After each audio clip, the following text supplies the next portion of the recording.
What's up, everyone? Welcome back to the Comic Blast podcast. My name is Keenan. Across from me is Grayson. That's my name. That's your name. Yeah. You excited? Am I excited? Yeah. For this episode?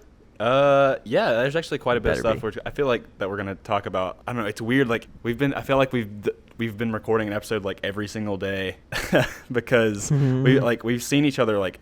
Probably the most we have ever seen each other within the past week and a half because we've been working so hard on like this new stuff. The first year and a half that we knew each other, we'd see each other like once every couple months. Yeah, like we're not that far away from each other, but like we just never it's just different schedules and things like that. That is weird.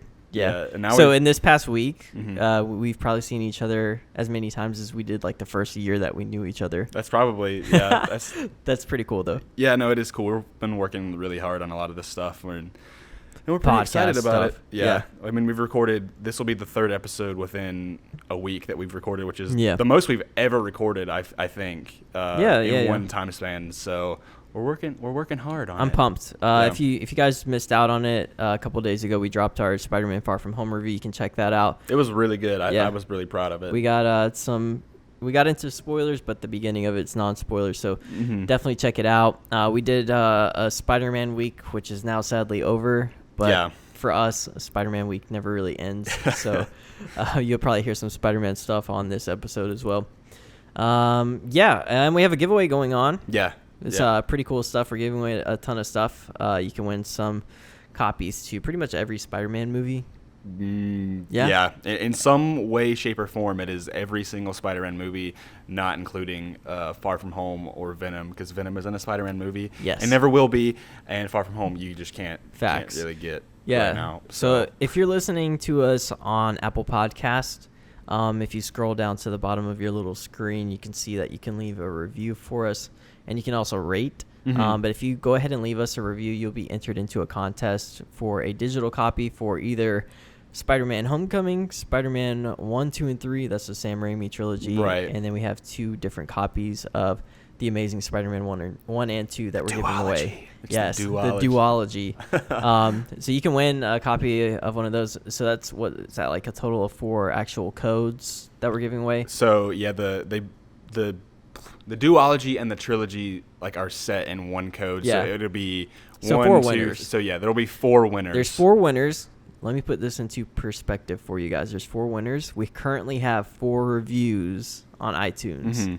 So right now, everybody who's left a review has won something. Yeah, exactly. Unless we get some more entries in there. Right. So you have a pretty good chance of winning if you want to get your name into that. So leave reviews. Heck yeah. We also have a post on Instagram because we have a separate contest going on over there. Right. But we have a post going on Instagram where if you comment and if you're a follower on that, you'll have a chance to win either the Sam Raimi trilogy on Blu-ray, that's the physical copy. Yeah. And then Spider-Man Homecoming on Blu-ray.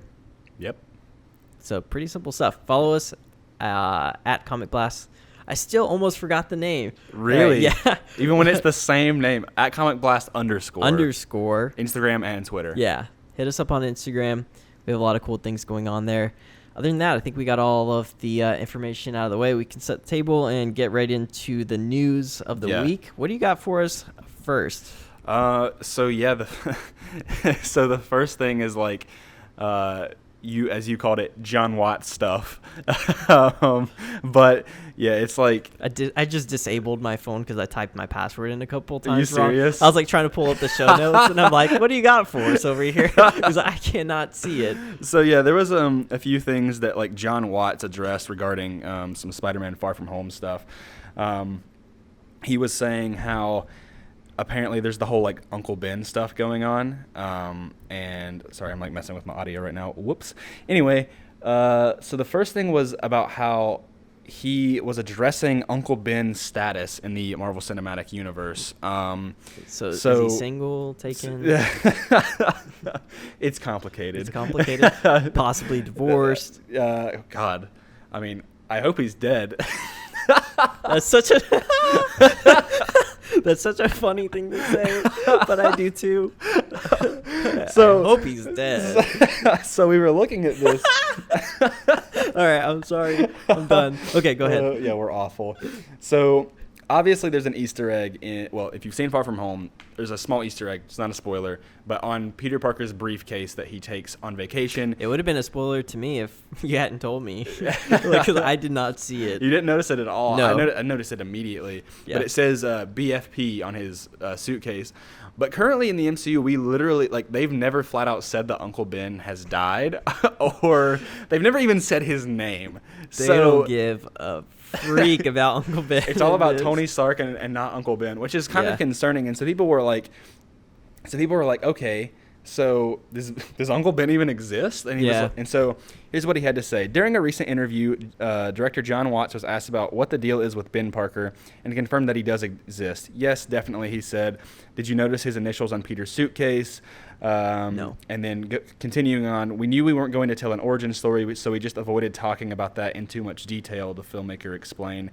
I didn't want to reveal too much. It was a lot more sensitive of an issue to not be doing an origin story when we were talking about Homecoming. Back then, people were saying, why are you making another Spider-Man movie? The focus was on showing people things they had never seen before, not retelling the origin. Here's where things get a little weird, though. After noting that, quote, we never specifically say anything about him, so whether or not he's around or not, and then close quote. Watts was asked if there was a chance Uncle Ben could still be alive in the MCU. Yeah, everything's on the table. That's how I like to say it. Honestly, that would be a huge blunder on Marvel's part, and rather than confirming that he's alive, it's more likely Watts just doesn't want to give anything away. So this is, by the way, I'm reading this from comicbookmovie.com. The author of the article is Josh Wilding. Just wanted to give credit on that because those were not. Josh. Yeah, thank you, Josh. So yeah, I agree with Josh. It's really weird. He said it so much nicer than I would have said that. What? He's like, oh, that'd be a big surprise, or whatever he said. Oh, he said it would be a big blunder but it's more likely Watts doesn't want to give anything away. Yeah. Is what he said. Interesting. I mean, let's admit it. We both know Uncle Ben is dead. Like, I hope so. Like they've made it clear that like they've acknowledged that in some way, even though they haven't directly said, "Oh yeah, my uncle died." He was especially. Why don't they just say that? I don't know. Like, what are you ruining by just saying, "Yeah, he's dead"? Yeah. Like, what? Why not just say that? It's such a weird like I love. And it's like it's very suspicious that nobody's like crying over it or anything like that. Because from what we know, Uncle Ben has been dead. It's still a pretty fresh wound for Peter and Aunt May. I feel like Aunt May is totally unfazed by Uncle Ben's death. Like Civil War, so he said he's had these powers for 6 months, I believe. So he's been roughly Spider-Man for 6 months. And granted, he got those. We know that means Uncle Ben has not even been dead. Like at the time of Civil War, Uncle Ben has not been dead 6 months. At least we're assuming that he got his powers right before Uncle Ben died, which is how it always plays out. And it's like they just don't really want to say anything about it. Like it's like I think they're trying too hard to differentiate. Like this isn't an origin, but I'm like, you can still not make it an origin, which is what they did with Homecoming, but still acknowledge that, yeah, my uncle died and it was my fault. Yep. That's easy. And exactly, and it's like it doesn't have to be a big thing. Like that could have been it could be a simple line. Like even Aunt May would be like, it's like your uncle would be so proud of you. Like you deserve this break. Something so small like that. Yeah, exactly. Goes a long way. And it's like I feel like they're really trying to make Tony Stark the Uncle Ben of this universe in a sense, and I'm like, I think Tony Stark should be not to say icing on the cake, but like you know, he kind of helps him kind of be the father. I mean, he's his new father figure in a way. Yeah, there's nothing wrong with that, just as long as you acknowledge like your past and where exactly you came from, and because like Tony Stark isn't the origin of Spider-Man, even though they're trying to make him that way. Mm-hmm. The origin of Spider-Man is Ben Parker's death. Yeah, death. Really. It's based around that, and that's what wakes Peter Parker up. He's like, I had a responsibility. Like with these powers, I could have. And the way the Russos put that in Civil War makes you think that's how it was. Like that's why he's Spider-Man. Exactly. Is because he got the powers, and he's like, I don't know what to do. Like I could play football as like, but I didn't do it before then, so I shouldn't now. Which is actually a really like underrated line. I feel like that whole thing is really good. I'm like, okay, so it is clear Uncle Ben is dead, and I feel like they've actually gone further from that. Yeah, they've taken a step back. Like, they're like, the Russos are just amazing. Because he essentially said with great power comes great responsibility in the sense that he said, like, yeah, he just said it in a different way. And so I'm like, it's so bizarre.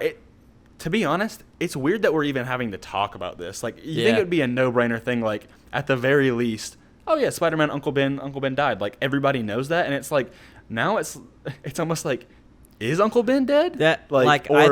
We both think he's dead. I mean, yeah, we both think he's dead, yeah. But it is interesting, like, it would make us, like, rest easier knowing that they've acknowledged that it could literally take one line. I could write it in there, and it would be such a seamless thing that it would be like, oh, that's nice. Like, such a simple moment is, like, I think in Far From Home before he's going on vacation, like I said it just a second ago, her be like, so like, Peter, it's okay, like, you can take a break.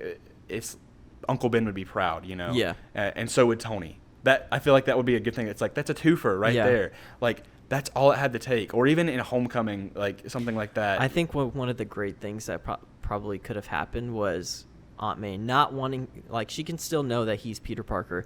Let's say she doesn't want him to be Spider-Man, but Peter kind of has to convince her, be like, this is something that Uncle Ben would want, or like he would support, because, you know, the whole with great power comes I wish they would play into that more. Not to get, like, this isn't, I wouldn't say this is spoiler territory for Far From Home or anything like that, but just that we said it in our review that, like, we didn't really like how they handled, like, Aunt May knowing about Spider-Man. Like, they just kind of glanced over it, and she's like, yeah, be Spider-Man, be Spider-Man, be Spider-Man, which is, like, kind of weird. Like, and I'm not sure how I feel about that. Like, what I want to compare it to is almost similar to how, what was it? Martha Kent treated, Superman? Yeah, Superman in Man of Steel, when she was said, like, or even in Batman v Superman, where she's just like, you don't owe this world anything. Like, you're just a person. Like, it's okay.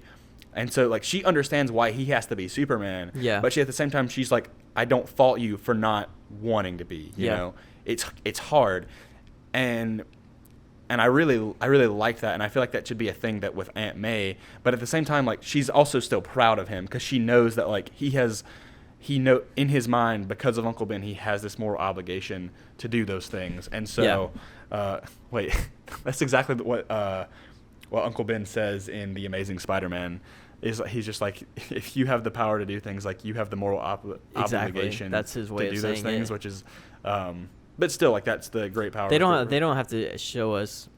They don't have to show us the origin scene. We're way past that. They don't have to show him dying. Like, it's literally show that Uncle Ben is a part of him. Yeah, like, it's. That's it. I've seen so many things on Twitter and Instagram recently, like, how Uncle Ben is the crux of Spider-Man and, like, the birth of Spider-Man. He is, yeah. He's the origin of that. It's like it changes him from being a kid who's kind of being a little bit selfish, right, to, like, understanding, like, if he had taken the responsibility, you know, and used his powers for good at that one point in time, then his uncle would be alive. And now he feels that burden, that responsibility for all of New York or the world now.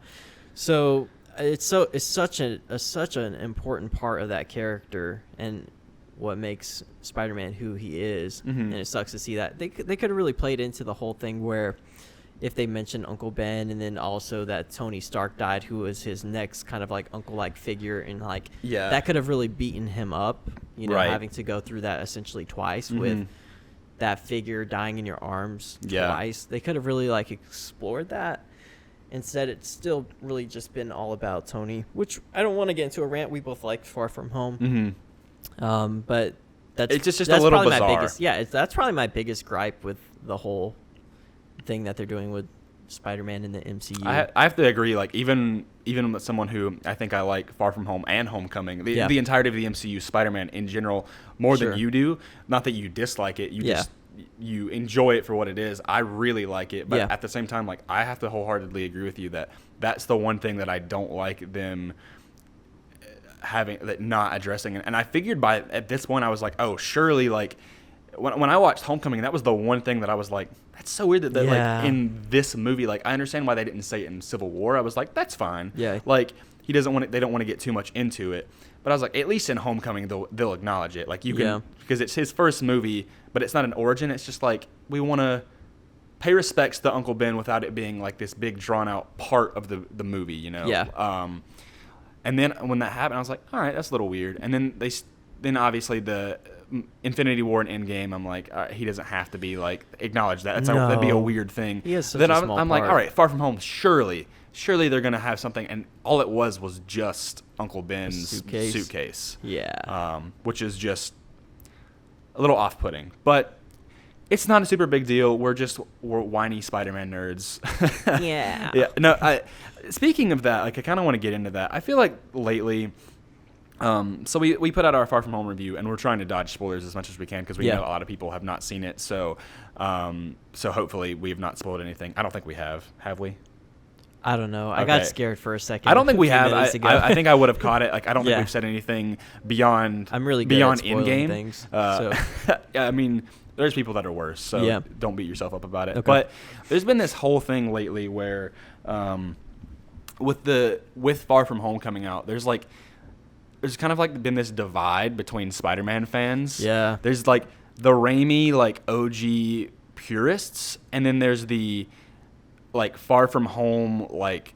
I feel like it's Last Jedi all over again, just not to the extreme. How there's no in between. There's no in between, and it's like it's really irritating to see people are like, "Oh yeah, Far From Home is the best Spider-Man movie." People are so nostalgic of the Raimi movies. Yeah. And other people are like, "No, like the MCU is disrespecting Spider-Man and not taking advantage with this like whole Uncle Ben thing." Yeah. And the way they're like, "Oh yeah, he's Iron Boy or Yeah. like Iron Man 2.0 or whatever." Sure. And so there's like this whole divide, and it's really bothering me because I feel like each side is just fueling the fire more, and I think it's important to address this because me and you, I feel like I'm probably closer to. It's weird, like we're both in the middle on this. Yeah. You're probably closer to the, if you want to call it this, I'm to the Raimi Raimi side, and yeah. I'm closer to the, I really like the MCU, but we both are in agreement that like we both really agree with each other's opinion, and we're not like hostile against other people. Like I totally agree with people who really like that traditional Raimi Spider-Man or PS4 Spider-Man that like respects the source material and is really focused on that. And you respect, like you've accepted that you put it in a tweet today even. Yeah. Like it's like I've accepted this, and like I just enjoy the MCU for what it is, and realize that this is a different version of Spider-Man, and that's okay. You have to accept it at this point. Yeah. Now. Like you just got to be like, I'm just gonna go have fun with this film. Yeah. I'm gonna see this guy with the same powers, just be a little bit different. Yeah, and it's a different universe. That's the entire point really of the Spider-Verse. As we've talked about this before, so I'm not going to get super into that. But it's like, I don't understand why people have to feel the need that like one is better than the other. Like, why can't we just appreciate all of it? I got into, like, you probably saw my tweet, and we talked about we texted a couple times about it, how there is no definitive Spider-Man. Like, it all is dependent on the person watching or reading. Every person has their definitive Spider-Man. Exactly. There is not a universal definitive Spider-Man. So you cannot tell somebody that version of Spider-Man isn't. Like, you could say, like, I don't really relate to that one as much. And that's kind of where I'm at with the whole thing. Yeah. But God, I mean, like, people are like, hashtag not my Spider-Man, boycott Spider-Man, Spider-Man's ruined. Yeah. And I'm just like, dude, the Spider-Man that you love and look up to, it still exists. You can go on your Blu-ray shelf and pop it in and watch it. If it's feel not great. in the movies, if it's not in the animated shows, if it's not in the video games, it's in the comics. It's like it's in the comics. Literally, there are so many versions of Spider-Man. If Spider-Ham is your Spider-Man, more power to you, man. I'm like, if I'm like Spider-Ham. I'm like, if the freaking Shakespeare 1809 version of Spider-Man is your Spider-Man, go for it. Spider-Man Noir. That's Cole's favorite Spider-Man, you know? Oh, that's cool. I didn't know that. He loves Spider-Man Noir. That's his favorite one. Like, that's dope. For me, like, it's Ultimate Comics and it's like PS4. That's my types of Spider-Man. Like, I don't know. Every person has their different ones, and that was the entire point of Spider-Verse. And I'm like, why are we still on this? I'm like, people were like Spider-Verse. People missed the point. I'm like, I don't get like why we have to dish out on like why one is better than the other. I'm like, I thought Spider-Verse made this clear that like. It's funny because like it's funny though because Spider-Verse literally connected the Raimi people. It connected like everybody liked that movie, right? Spider-Verse is universally loved. Yeah, and everybody agreed that was like a perfect Spider-Man movie, right? And they agreed with the message. And then when this movie comes out, they like completely threw it out the window. Forgot about it. Exactly. It's funny, but at the same time, it's so frustrating. It's frustrating because like we're also Star Wars fans, and we feel like the split between the Star Wars fandom has kind of like lessened our hype for it a little bit. It's breaks it's kind my of getting heart. that way with Spider-Man now, where I'm just like, I just want to go home and like put my headphones on and just play Spider-Man PS4 and pretend that nobody else exists. We have to stop this, man. Like people, this whole nerd culture thing, it's getting out of hand with the whole like this whole split and stuff. I'm like, we have to be better, and just chill. I feel like we constantly have to like rehash this. I'm like, what is the deal? Like, you can like your stuff and I can like my stuff and it can be okay. It's fictional characters, and yes, it means a lot to us. Yeah. But there's a multiverse of these different Spider-Men. You don't have to get so hung up on, I don't know. Also, like, I can't even like hate on the MCU Spider-Man because it's like it's giving me cool villains that I haven't seen yet. Yeah. Vulture and Mysterio. Yeah. And you know, there's little things that you can be grateful for and excited about. Obviously, there's things that annoy me, but I'm also grateful to be seeing new things too. Yeah. And I think the best part about it is, like I said it on the Spider-Man review, is that if I was growing up right now, if I was 8 years old, this Spider-Man would be my favorite Spider-Man. Like, to me, that would be the only Spider-Man I know. Yeah. So I'm okay with that. You know, I let people have that, and it is what it is. But people are freaking annoying. I mean, I don't know. I don't know if it's just our small bubble of Twitter that we see or not, but it seems like in every comment section that I go to, there's people arguing about Raimi versus MCU Spider-Man.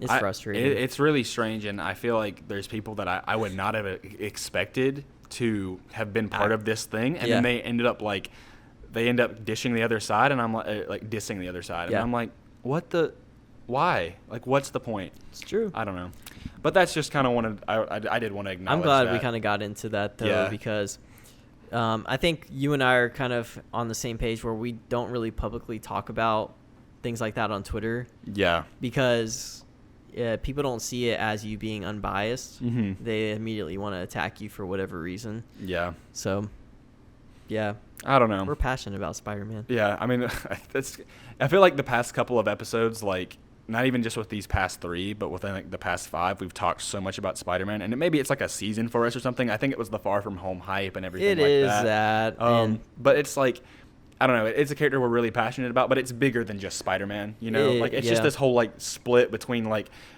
the nerd culture and like geek culture. And I didn't stuff want like that. I didn't want that to happen to the MCU because it's like my thing. You know, like I love Star Wars and DC, but it didn't like hurt me the way that this is kind of hurting me. That the fandom is becoming more divisive. Yeah, it's strange, and it's just about Spider-Man, really. It's honestly not about anything else. There was Captain Marvel that kind of started it, and then Endgame happened, which everybody kind of was like cool with. Everybody liked. Except there was like this select few people that were like, "Oh, Endgame was trash" or something like that. Those are probably the BVS people. Probably. That's just the way it works out. Like, I saw you muted the release the Snyder Cut. Yeah, I had to do that on freaking Twitter. I was seeing it pop up way too much, and then it was trending on Twitter. Yeah. And I was like, you've got to be kidding me. Like, I'm someone like, I would love to see the Snyder Cut of Justice League, but it's not going to happen. I don't think it exists. And I'm not going to be like, just this guy like a pure Twitter account dedicated to releasing the Snyder Cut. Like where their Twitter handle is literally like Snyder Cut exists. Yeah, it's 2.0, like Zack Snyder is God. Like,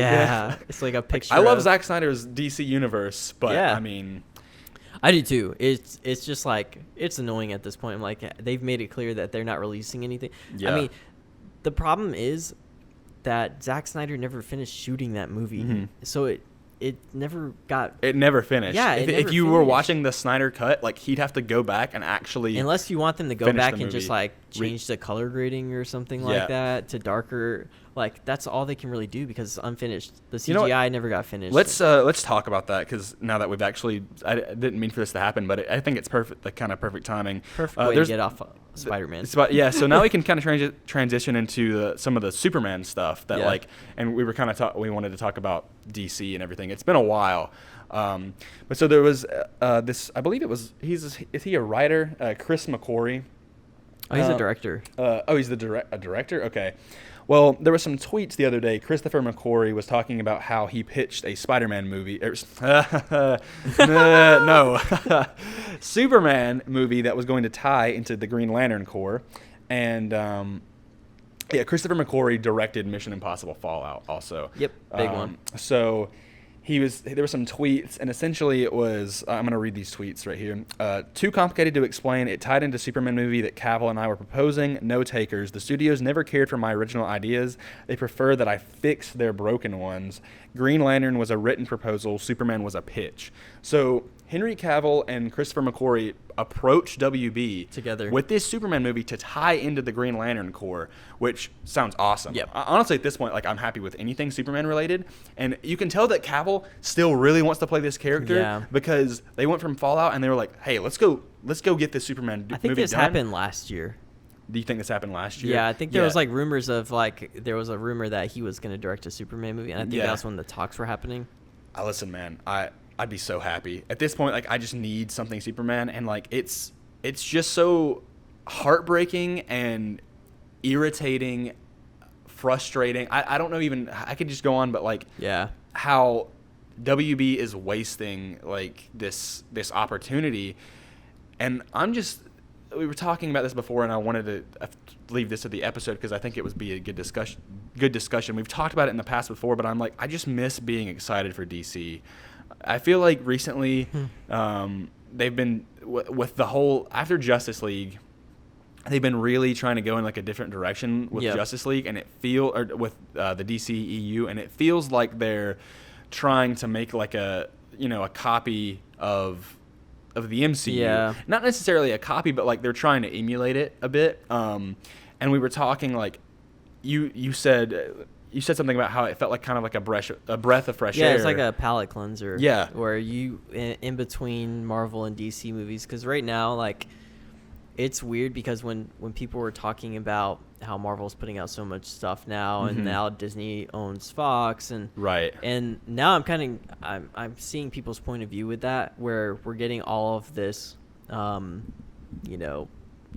stuff constantly. And now I don't want them to stop making MCU movies, but it is nice to have like in between. Like, I missed Shazam that time. Came out this year, and it was just like it wasn't like a perfect movie, but it was something different, you know, and that felt really good. Yeah, but I mean, I think me and you both liked Shazam, but it was like I missed that time of like 2015, 2016, where it was like 16, dude. I remember I was so excited for Batman v Superman and Suicide Squad. Yeah. I was like, those movies, I was like so into. Same. And I feel like that is just so dipped off. Like, I just miss being excited about comic book stuff in general. Yeah. And like, I feel like lately, don't get me wrong, I love the MCU, I love Marvel, I love Star Wars, but I feel like it's just been it's been like 80% Marvel stuff, like 15% Star Wars stuff, and like 5% DC. DC, man. So they launched their streaming service, whatever, which I thought was going to be really exciting. I'm like, ooh, maybe like some high quality DC shows. Yeah. And they actually do have some pretty cool shows on there, There was but like they're Swamp canceling Thing all that of canceled. them. Titans, which is getting a second season, but it's I don't even know. I haven't watched any of it. So. I haven't either. I've seen like clips on Instagram, like some DC accounts that are really big into that stuff. Yeah. And it's like almost like a tough year for DC accounts. Yeah. They got nothing going on. And then there's the Doom Patrol, which I started getting into, and I was like, oh, this is cool. It's very different. Yeah. And then I just stopped watching because I was like, screw it. Yeah. Okay, so I paid for the subscription or whatever. Oh, you did? Okay. It was like $8 a month, not that bad, and you get like free comics. And then I went on to the content section where you have like movies and TV shows. There's hardly anything on there. Mm-hmm. It's like so bare, dry. Like they have Batman Forever on there. Yeah. They have the first 89 Batman. And then they have the 3 exclusive shows, which was Swamp Thing. Well, they have Young Justice, and they have I love Young Justice. And then Teen Titans. Yeah. Young Justice is, I don't know why that's big for me over Teen Titans. But yeah, so they canceled Doom Patrol, or it's going to be canceled, and then they canceled Swamp Thing, which Swamp Thing actually was really cool. Yeah. That interested me. Yeah, it's a lot better than I thought it was going to be. I just have like no passion, like not a lot of passion right now for DC. You think about like if we go back to 2015, you have Civil War's coming out, big crossover. Spider-Man's coming. Yeah. Just got off, or we're like getting into The Force Awakens, just coming out of that, and then we have Batman vs Superman, Wonder Woman, the DCEU, and then you have Suicide Squad later in the year, and then Wonder Woman the next year. Yeah, so you're thinking about all of these things that are up and coming. I remember that was the most excited I'd ever been for DC stuff. Yeah, and dude, even back then I was still watching CW shows. Same. Because this is like the Flash, Arrow. I even watched Legends of Tomorrow, like the crossover events. I still watch the crossover events for that stuff.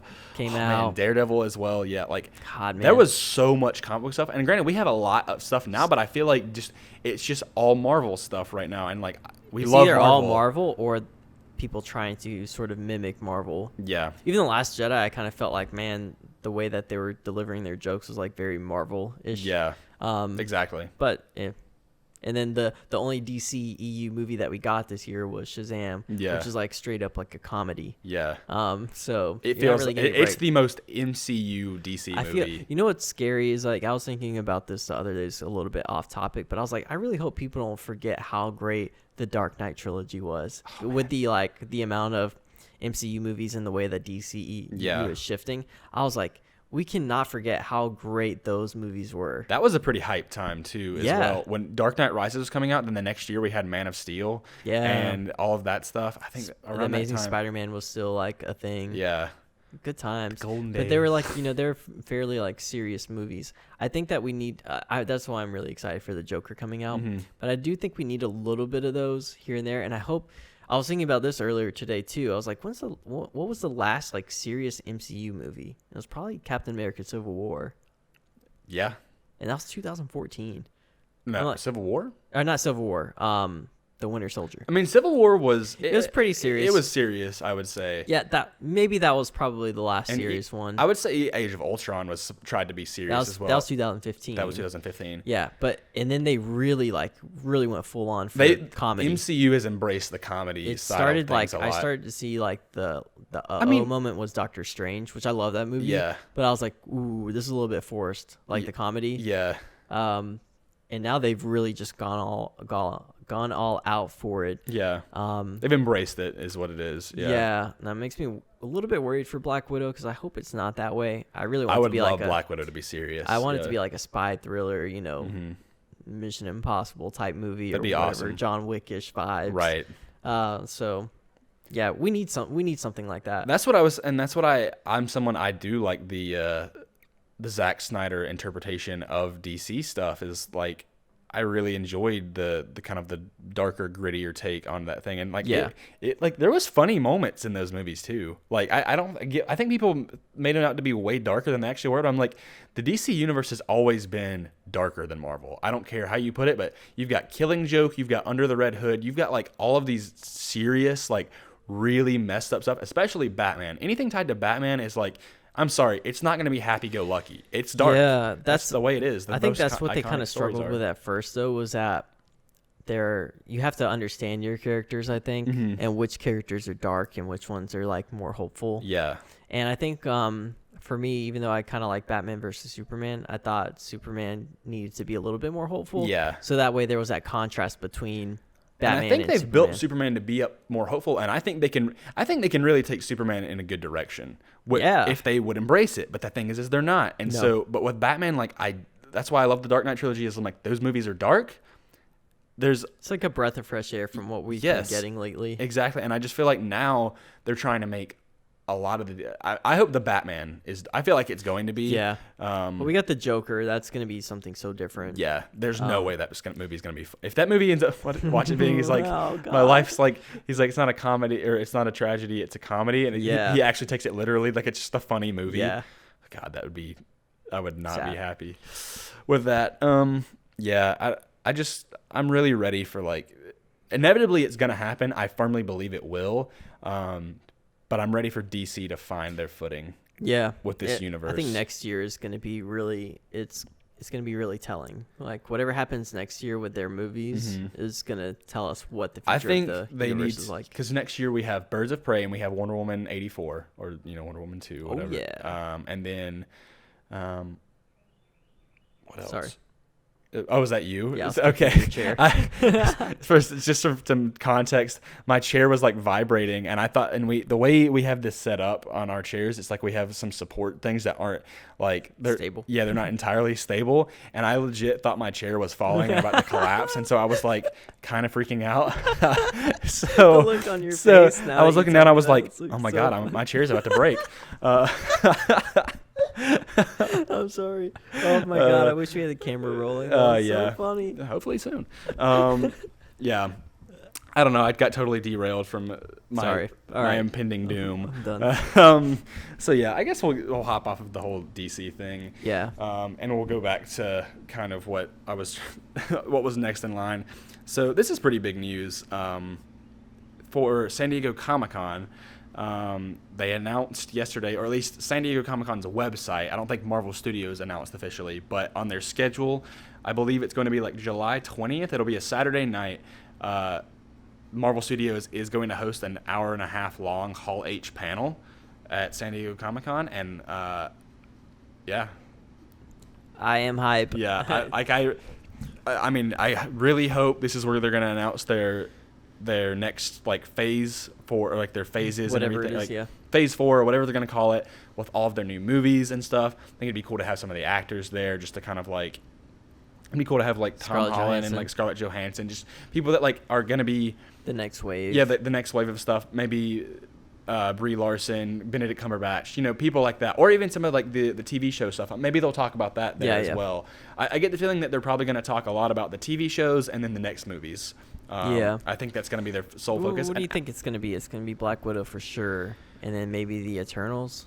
So yeah, they're definitely going to talk about that. Probably Shang-Chi as well. Shang-Chi, and then I guarantee they're going to talk about the way I see it lining up is Doctor Strange 2, Black Panther 2, Captain Marvel 2. Those are definitely going to be somewhere in there. I have no doubt about it.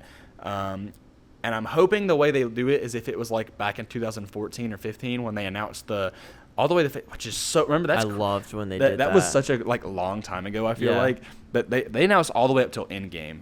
And then obviously they did like, they didn't like do a big phase thing, but they announced movies in between that because the things change, especially with the acquisition of Spider-Man and everything like that. I think it'd be really cool is if they show also, they'll probably announce Spider-Man 3, and like they probably won't, maybe the title they won't officially confirm or anything, but they'll at least say like this is when it's coming out. This is July 2021. 21. Yeah, I'd say somewhere around there. Yeah, July or August probably. That's usually where they like to put those. And then I mentioned Doctor Strange 2, Black Panther 2. What else am I missing? Oh, I would love. I don't think it's gonna happen, but either that Doctor Doom movie or Fantastic Four, the very end, maybe like 2024, that or 2025. That's when he's like Fantastic Four. Finally, that they have to put that in there. I think like just one property, even if it's like years away. I don't think it's gonna be X-Men. No doubt about it. There's I don't no think way there's gonna be anything X-Men. I don't think so either. But we have potential for maybe Captain America with Sam Wilson's Captain America. He's got a 10-picture deal. Oh, really? Yes. I did not know What's he done, that. like 4 or 5? Ever since Winter Soldier, he's been in Winter Soldier. He's been in Civil War. He was in Age of Ultron. He was in. Does that count? Yeah, he literally made a cameo. It wasn't a cameo. He was in the final battle. Oh, the final. Yeah. He was with Rhodey. Yeah. Then I think he's been in about Infinity War. He was in Infinity War. He was in Endgame. Yeah. He was in Ant-Man. That's true. Do we want to count? I don't think that can count. I think it counts. Really? I think it was big enough. You think that's? He was in the. He signed a 10-picture deal, and that was one of them. I think so. I think it's been 6 movies. Okay, so I mean, but he's got 4 more. It's 5 or 6 movies, but yeah, he's still got a while. Plus, he's doing the show. Yeah. The Bucky and or Falcon, the Winter Soldier and the whatever. Falcon show. So yeah, I don't know. I'm just really excited. Like, I'm glad this is finally confirmed because apparently they're gonna actually have a smaller thing at D23. So maybe that's what they'll talk about the shows. So ideally, I think it'd be kind of cool for them to mention the shows at San Diego Comic-Con, but really focus on the next lineup of the movies. And then at D23, that's where they talk about the shows. Yeah. That's where they really... I'd prefer that. Like, they talk about very Loki. Disney oriented or whatever. Because it's going to be... If it's D23, Disney Plus, like... Yeah. And I don't remember the last time Marvel Studios has been at San Diego Comic-Con, but it's going to be really hyped. Because It was before Guardians 2. Yeah. And Doctor Strange, I think. Yeah. Well, they also... I think 16. 15. No, 16 was the last time. Yeah, that's right. I just miss, like, San Diego Comic-Con being, like, the place to be for that stuff. Yeah. Do we know if DC has DC's a presence? not going to be there. What? And Sony's not going to be there. So... It's literally just Marvel that's going to have the big thing. So they wouldn't do... Man, that's so upsetting. I was like, they're going to have a Wonder Woman 84 panel, a Birds of Prey panel. They did it last year, but... because they showed footage of Wonder Woman last year at Comic-Con. I'm not sure what their thinking is behind this one. Yeah. That's really upsetting. One day I want to go to San Diego Comic-Con. I keep on stuttering on my words. I'm sorry. I probably need to take a sip of water. But but like one day we have to go. For no doubt about it. And I'm not expecting to get into those panels because those things are incredibly difficult. Like you thought Celebration was bad. Yeah. Like Hall H is an entirely different beast. People wait there for like a week and a half. Yeah. Like it's crazy. Can't do that. So I just want to go there for the cosplays, for buying really cool stuff, and the people. That's what I want to go there for because that's the biggest convention. That's the best thing about even New York Comic Con would be legit. Like those are the two biggest ones. Oh my god, dude! I would actually really love to go to New York Comic Con. So you know what was funny? You tweeted earlier this week. I said I want to go to New York. I'm not even kidding. I messaged you and you acknowledged it, but I'm not even kidding. Literally the day before, I was like, I want to go to New York so bad. Dude. Like I was telling my girlfriend, I was like, I want to go to New York. It would be so fun. We need to do that. That'd be fun. I grew up in Massachusetts, so New York wasn't like crazy far away. Yeah, not but too far. when I was like younger, like really young, my dad would take us he'd take me like every other weekend just to New York City. Really? Like just to hang out in New York City. That's awesome. And so yeah, I have like really fond memories, and I have like family up there and stuff. And New York's just like it's such a unique place to be, you know. And I really want to go, so I would definitely be down. That'd be to cool. go Maybe to, like one Comic-Con. time. So New York Comic Con is, I think it's later in the year. Yeah, right? it's like near the end of the year. Yeah. I wish we had a producer or something to like look this up. Jared. Oh, hey, Jared. Wait, is that a Spider-Man 4 reference? No, or Spider-Man PS4 reference? Yeah. Spider-Man 4. The intern. Oh my God. Yeah. Jared. Oh God. Yeah, I think it's either. I remember they had it because Zachary Levi. It's October 3rd. Okay. Ah, man. If only it was during my fall break. I was like, let's plan a trip to New Nah, York I want to go to Galaxy's Edge this fall, really badly. We need to do that, especially because it opens up in Orlando. I'd rather do that. They finally took away the reservations for Disneyland, so you can actually go just whenever. Yeah, whenever now. Oh, dope. Which is pretty cool. Yeah. That would be cool to go there also for so we could go to this fall, go to the Orlando one. Yeah. Okay, and then next year when we go to Celebration, right afterwards, go to Disney. I'm sure the Orlando one will probably be better. Oh, I think so. Disney World. Anybody who says Disneyland is better than Disney World is lying to themselves because Disney World is way better. Yeah. It's like it's a whole other thing. Disneyland is the classic, sure. But Disney World is like they have way more stuff and it's way more modern. Like they have so many more lands, everything. Yeah. Like Hollywood Studios, Epcot. Dude, I love Epcot. Dude, me too. Walking through those countries. Dude, especially the food. Yeah. Oh my God. We went to one of the Italian restaurants. This is so off topic, but I don't care. I want to hear about it. We went to this Italian restaurant that was in like the Italy section, I guess, and because we got a reservation for that.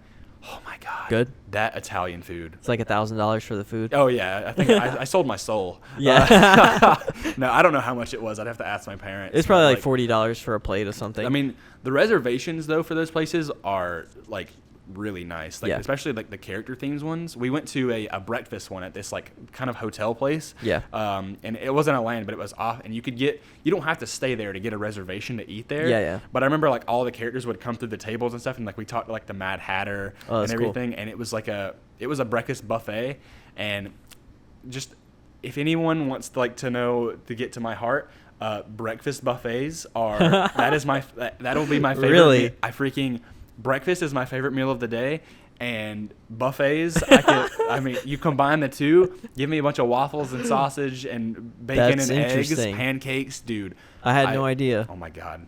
I usually skip breakfast, so we're like Really? the opposite on that. I mean, normally, like when I'm talking about like when I'm not caring about my Oh, diet. yeah. So like I'm not like normally like it'd have to be a special occasion. Yeah. The worst thing about it though is it's so bad because if I eat all of that, then I just don't want to do anything for the rest of the day because Sure. I'm so full. Yeah. Like that's just like the highlight of my day. So like when I went to 2017, I went to Israel, and all of the hotels we stayed at had buffets for breakfast and dinner when we would get back to the hotel. Right. And one of the days, like I was trying like all of this like Israeli food and stuff, and I had breakfast there, and they had so much stuff. I literally was like sick for the entire day. I felt so bad. I'm like, I'm here like enjoying like this country. Yeah. And all I did was like, I'm just so sick that like I want to like. That was your highlight. I was in the back of the bus and I was like sweating. I was like That's so full. funny. I'm like, I'm never doing this again.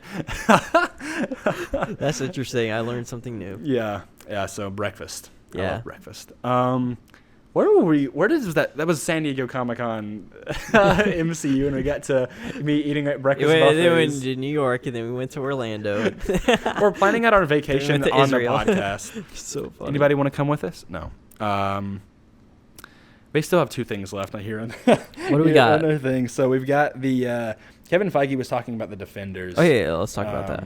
So it was. I don't remember. I don't have the exact quote pulled up, and I don't feel like pulling it up. But essentially, he was saying how They can't use them for a while. They can't use those characters because of the contracts for a while, and he said that there was some really good characters that they would love to use, or I don't think he specifically said would love to use, but there are some good characters that he likes. Sure. So I think there's a real possibility that like maybe within 2 years we could see.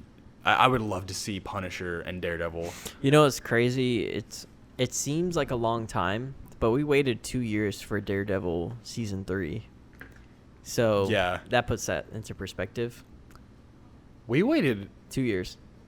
It came out in 2015, right? The first season came out 2014. 2016, I think, was Daredevil season 2.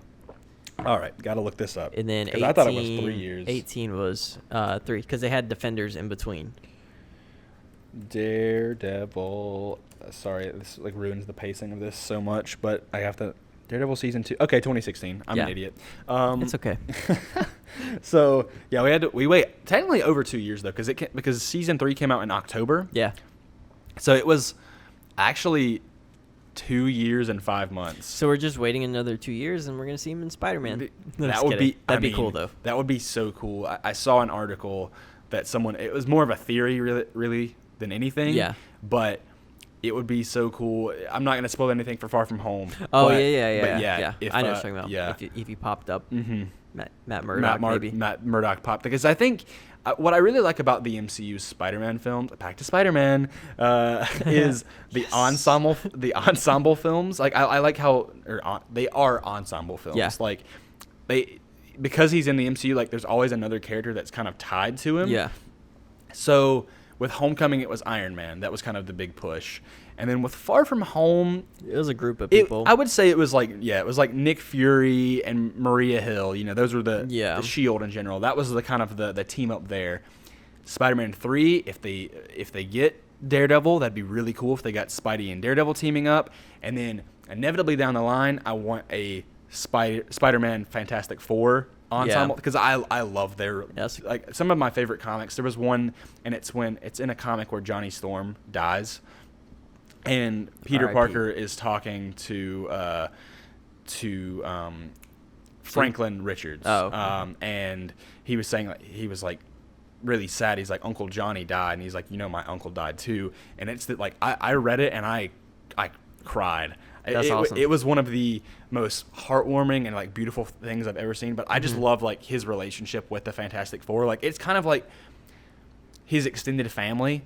Like And so I think it'd be really cool to see like him have like a kind of a cool, especially because the Avengers are not necessarily there anymore. Yeah. And I think he'd be really cool. Like I'd love to see Tom Holland like interact with John Krasinski and Emily Blunt's Mr. and Mrs. Fantastic. You're just speaking it into existence at this point. At this point, it's gonna happen, and if it doesn't, it's actually not the real Fantastic Four.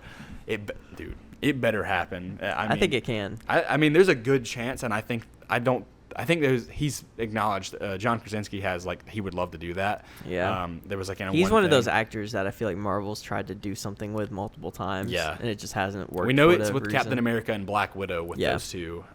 So it'd be really cool to see. Imagine a world though where John Krasinski and Emily Blunt were those characters, and then the Winter Soldier that. I feel like honestly the MCU would have been different because they were married. They would have made Captain America and Black Widow a couple or something. Oh man, that'd be weird. See, I love their relationship as it is. Back in 2014, I could have seen that happening, or 2013, whenever Winter Soldier happened, 2014. Yeah, I could have seen them being a couple, but now that it's that we've seen it all follow. I'm glad that they're brother sister. Yeah, they're just good, really good. Yeah, friends. they just have a cool relationship. Yeah.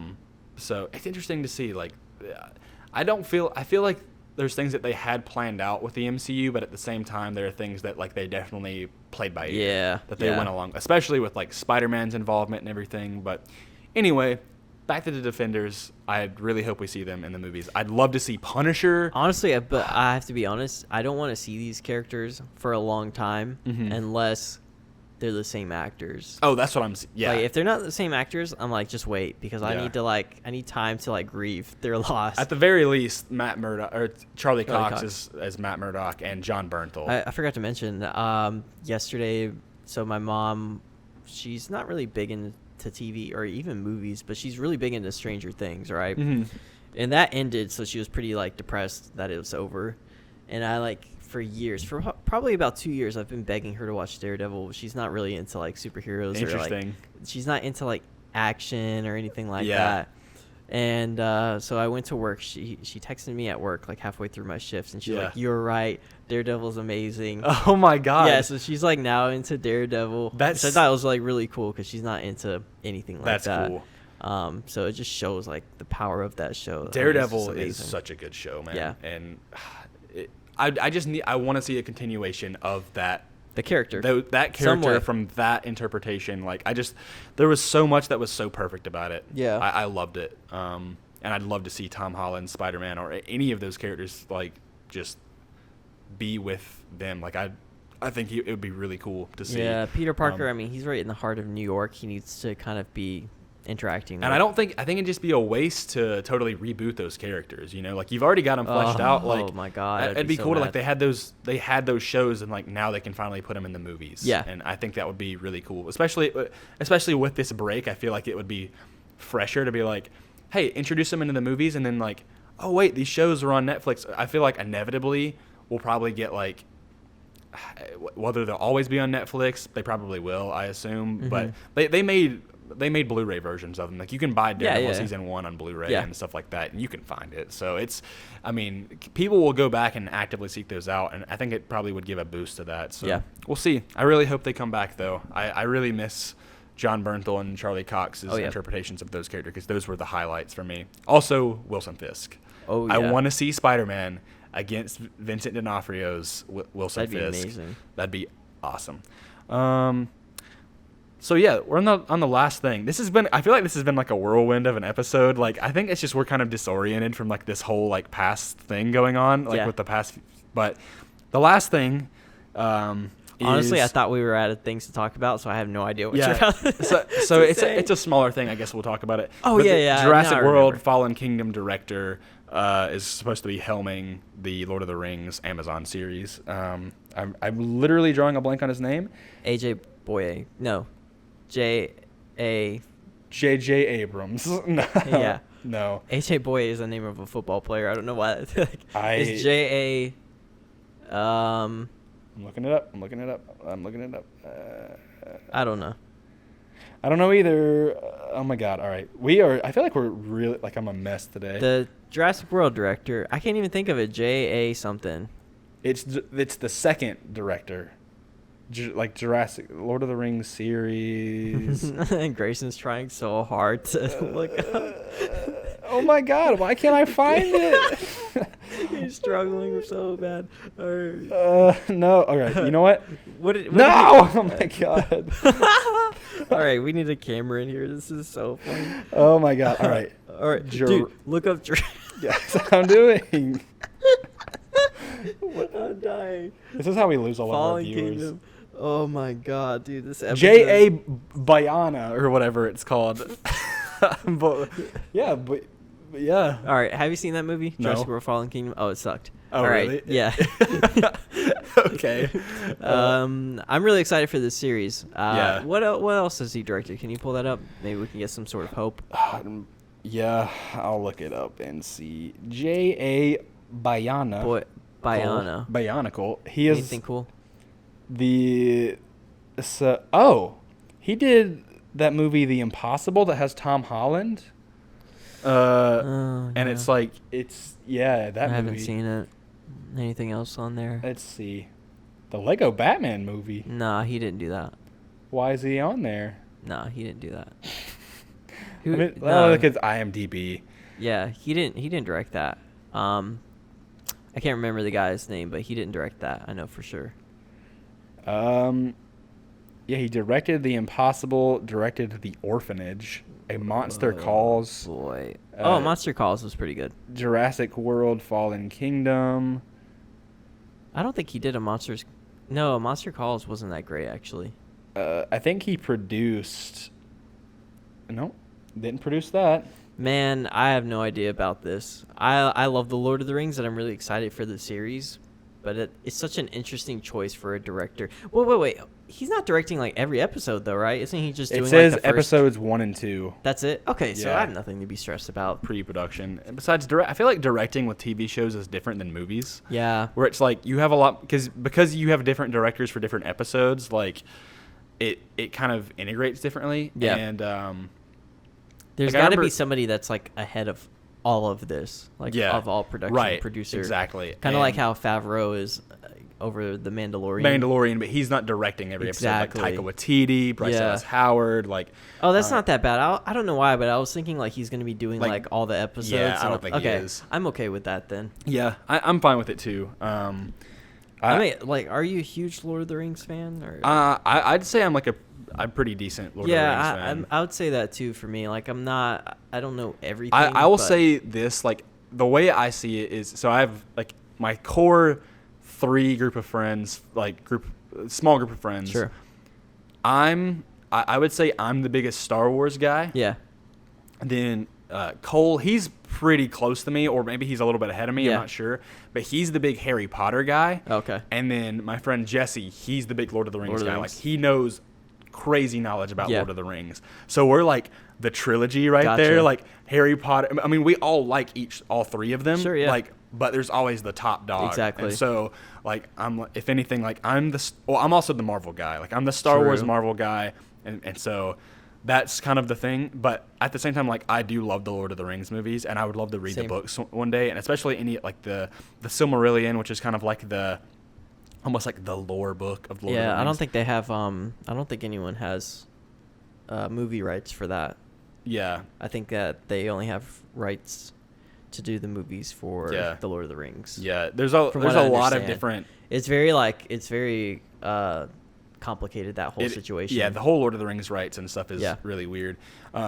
This whole Lord of the Rings series thing, like, it excites me, but I think at this point they've confirmed that it's not going to be a retread of the movies. It's going to kind of bring it back a little bit in terms of the year. I think it would be younger Aragorn. Yeah, and I think Aragorn, he can live for a pretty decent amount of time or something like that.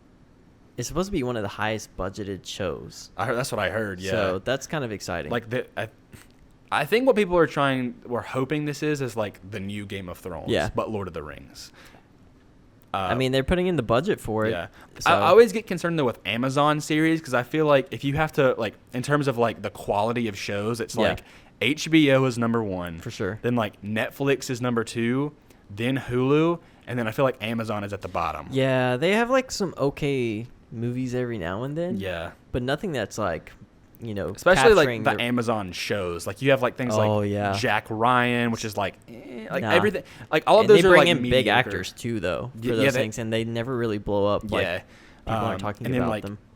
it's like weird. Yeah, that's what I'm saying. It's like there's like the ranking of like. Maybe this is going to be their like big thing to get their I hope streaming so. service going. It could launch it up because Amazon Prime, honestly, Amazon Prime Video has a lot of good stuff. Yeah, it has cool things on there. Yeah. Just not the originals. Just aren't like anything. Yeah, it's not. You're not there for the originals. You're there for whatever they have. The third party stuff. Yeah. Yeah, exactly. What do you think? This is off topic a little bit, but what do you think about the Hobbit series? Do you like it? So when I first saw the Hobbit films, I really liked them. Yeah. Then as I became more of a Lord of the Rings like fan, like more devoted to the mythology and the source material and the lore, which kind of rubbed off of like my friends. Like I kind of got that from them. Right. I kind of didn't like the Hobbit movies as much. Yeah, same. I really liked the Hobbit book, and I really, really like the Desolation of Smaug, but I was not a big fan of the third one. Battle of the Five Armies I felt was just like a mess to me. And then the first one I was like, that was good. The biggest thing is when I first saw those movies, I legit, as someone who I'm very much in touch with like the movies and it like the movie side and entertainment world. Like there's a reason why I'm doing this podcast. Yeah. But I was like 12 or 13 at the time when An Unexpected Journey came out. Yeah. And so I remember when it finished, I was like, wait, what?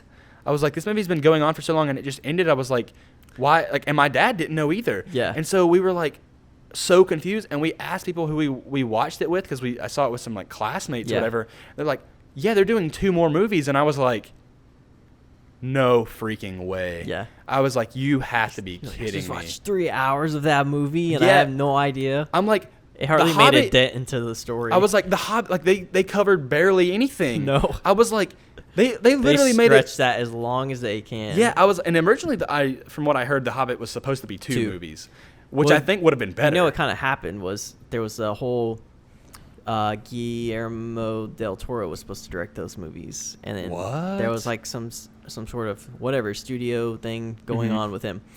So they were like, I think they were gonna scrap it, and then Peter Jackson was like, all right, I'll come in and do it. Yeah. He came in and do it, and they got the first one out of the way, I think, and then the second one they struggled with big time because they were going to do it just one movie, and they got like halfway through the production and they were like, we're going to just have to do a third movie. Oh my God. Yeah.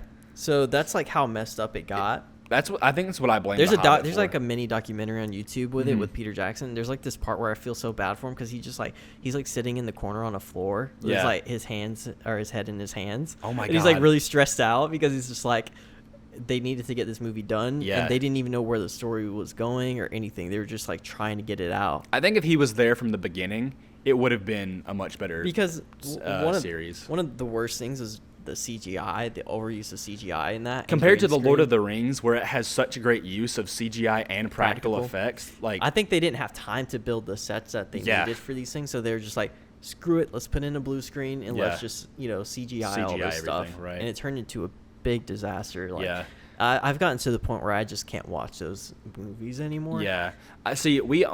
My dad bought the trilogy, and it's the extended editions, and I'm like, there's no way I will ever watch the extended editions, especially the first one. Like nothing happens. Like they're sitting in Bilbo's house for the first 2 hours of the movie. Oh my God. And they're just like whatever, doing like whatever. That's what I'm saying. It's like the first one I was like, all right, that was okay. Yeah. But it was kind of, I got bored really fast. Like eventually I was like, all right, this has to get somewhere. And then when it ended, I was like, well, I wasted 3 hours and that was nothing. Finally started doing something and then you end it. And this was back then. I didn't have a vocal opinion about a lot of movies. Like I was someone, I was like, I either enjoyed it, or I was like, I never really disliked movies, and that was one that I was just like, I was not happy with that movie, and especially because I've read The Hobbit. That's the one thing of Lord of the Rings that I have read, and I'd like to reread it again. One book stretched into 3 movies, and I was like, what the heck was this? Yeah. Then when the second one came along, I was like, I actually enjoyed that. That was like, it had good pacing, and it wasn't incredibly boring. The best part was probably the dialogue with Bilbo and Smaug. Yeah. In the second one. Yeah. That's probably the standout actually of the whole trilogy. But yeah. And then the third one, I was like, I never thought I could get sick of so much action. I was like, bad action too. Yeah, dude, the part where my jaw dropped, it was the Legolas part. Yes, I knew you knew when he was climbing up the stairs and as they're falling. I'm like, what? I'm like, what is this? I'm like, I mean, I know elves are like they're supposed to be like literally, light-footed. like he was literally like running in place in the air. Yeah. Like it was so weird. That was bad. Azog is like purely CGI the entire time. Yeah. Like you get what's his face, the guy, the name of the orc that killed Boromir. I believe his name is Lurs. They made a pot fuck of him. He's the red Uruk-hai. Then, but then you get Azog, and I'm just like, all right, this is a freaking stupid orc. Like downgrade. It's I don't know. Hobbit trilogy is weird to me, but I will forever love the Lord of the Rings trilogy by Peter Jackson. Perfect. I think if Peter Jackson would have done it from the beginning, it would have been different. It would have been different. They would have given more time. Like they should have. We're in this age where in everything they feel like there has to be a crunch time. Yeah. And I'm like, I feel like if you give people time to work and on their own terms, you can get something beautiful. For sure. And it's usually always the publishers, whether it's video games or movies, like the higher ups are always the one like barking down orders. Exactly. And so that was like when a game like I'm trying to think of a game that was like really big and it got like EA and Anthem. Oh my god, yeah. That game, they rushed that game so much. Like it needed another couple of months. A year would have been amazing. And it's like the same thing that happened there was a period in Ubisoft's time with the Assassin's Creed games and the Division. Like those games came out and they were super glitchy. I'm like, if they would have waited on Assassin's Creed Unity, which was one of the coolest Assassin's Creed games in my opinion. I loved the story of that. It was set in the French Revolution. It was beautiful, but it was so glitchy. If they would have waited 6 months to release that game. Online. Yeah. Oh my god. It was a nightmare. Yeah. And I'm like, if they would have waited 6 months to put out that game, it could have been one of the best Assassin's Creed games to date. Same thing with the Division, which they eventually they leveled up, like they brought that up and made it up to par. That game was just so like weird when it launched. Yeah, exactly. It was so bare. Yeah. Like and lifeless. And that was a bad period for like, and EA is still doing this like with their games, and they have to like add all of this content in. And it's all because suck people in though somehow. Yeah. Like they get people excited about these There's games. like a dedicated fan base. Yeah, right before launch of these games, something comes out where they find out something about the game, and it gets trashed on. Yeah. But and then Halo 5 had kind of like a similar. It wasn't glitchy. It actually was like pretty well polished when Halo 5 came out, but it was like very like first of all the campaign was very like quick. Like you got through it in like 5 hours. They hyped it up. So I beat the campaign in like a day or two. What they like hyped up was not what the story was about. The Hunt the Truth thing and everything. Like the Master Chief versus I was like, dude, this story is gonna be one of the best Halo stories of all time. And I played it and I was like, that was so disappointing. And you hardly used Master Chief at all. You play as Master Chief in 3 missions. Out of. And there's technically a lot of missions. There's but technically like 13 ones. Missions, and you play as Agent Locke in majority of them. Yeah, and then when multiplayer launched, there was only 5 actual modes that you could play. Yeah, like there was Slayer, Team Slayer. They didn't even have team doubles. Forge at the time, wasn't in the game yet. Yeah, Forge wasn't. And then like it took a year. Mm-hmm. They put out a new update every month. It was free update, but it felt like they were just basically finishing the game slowly every month. That's a big thing now. And then I just wish same thing with movies though. I'm like, we need to quit rushing and crunch timing these people. Like now, there's a game like Cyberpunk 2077. Oh yeah, that game. Because CD Projekt Red self-publishes, they can take as long as they need to. Sure. And that game was supposed to come out not a while ago, but like it wasn't supposed to be out this late. Talks about it for a while. They worked on it for a long time, and they take their time on games, and that's one of the prime people that one of the prime publishers that people love is CD Projekt Red, because they take their time and they release a finished product, and it makes bank. Yeah. Same thing with Red Dead Redemption 2 and even Marvel's Spider-Man. Marvel's Spider-Man, I remember a lot of people were concerned about that for a while because you didn't hear anything. Because they announced it in 2016, and they were like it came out, they announced it, and they were like, nothing. Not even a title yet. For a while. And then they finished the game, and it's amazing. It's great. Like, they just put their heads down, went to work, and finished the game. I think people need